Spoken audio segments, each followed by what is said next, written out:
Let's talk about health right now, because the decision to deliver a baby through cesarean section or opt for a vaginal delivery is a significant choice for expectant mothers. While vaginal delivery is a natural and most common method of childbirth, an increasing number of women are opting for cesarean section nowadays. My colleague Karen Obing explores some of the reasons some individuals choose cesarean sections over vaginal delivery.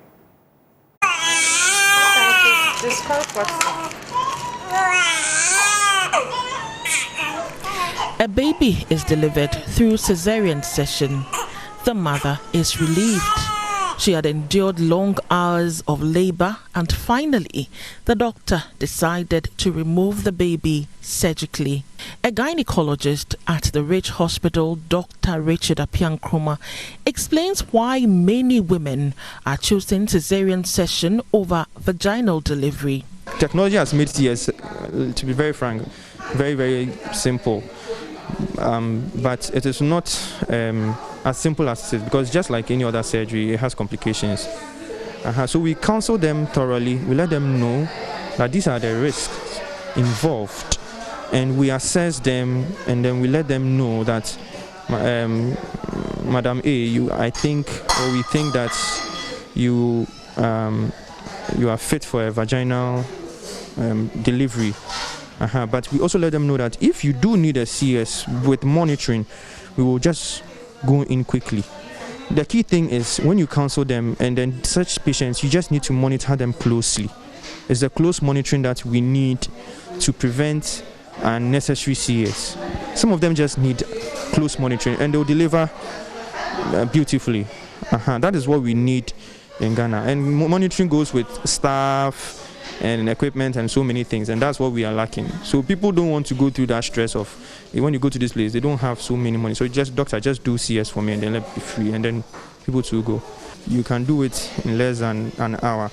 It depends also on the condition. For example, if a patient comes with a fetal distress, where a baby is literally dying, you have to go in, you have to be very fast. So you can do that surgery within 30 minutes, but averagely I would just say like an hour. If you take your time, an hour, you should be done. The emergencies keep coming. It really gets tough in the night, so you have to, sometimes from 8 going, you can do like 6 before the next morning, because people refer late.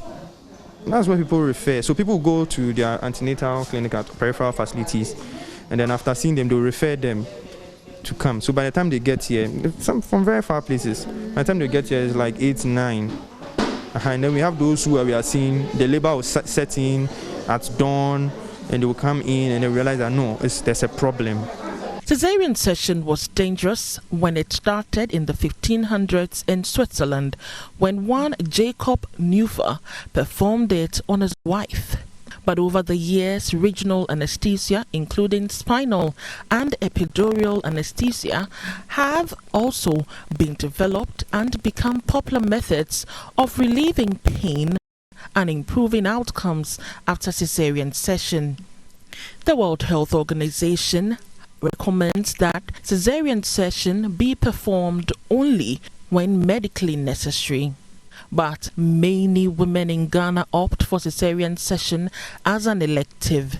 Some mothers say they fear vaginal tear and hence opt for the procedure. For me, in my opinion, I chose it because I feel it's the simplest way to, go through the labor pains and all that.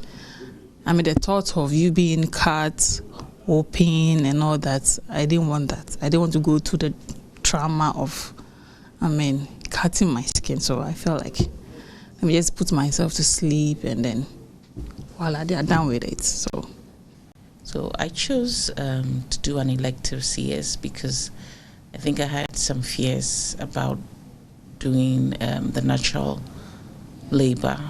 I have heard many stories from friends, from family, of how women have had to endure severe pain without any form of pain management during labor, and really I wanted to avoid that experience. Apart from the fact that you would endure pain, you might have some unplanned tests and all that, and really I didn't want that experience. But this is just one reason some women will consider cesarean section. Others want surgical removal of their babies because they believe spontaneous vaginal delivery loosens the vaginal wall. It is one of the reasons all manner of concoctions and creams are available on the market to help women tighten their vaginal walls. But an obstetrician at Elemas Hospital, Dr. Paddy Ayete, says it is only a myth. On using concoctions to firm the vaginal wall, he cautions against it. Dr. Paddy Ayete is advising women to be open-minded about childbirth methods and engage medical professionals to help them choose the best method to protect their lives as well as that of their children. The moral of the story: when in doubt, consult a doctor. Karen Obeng's report read to you.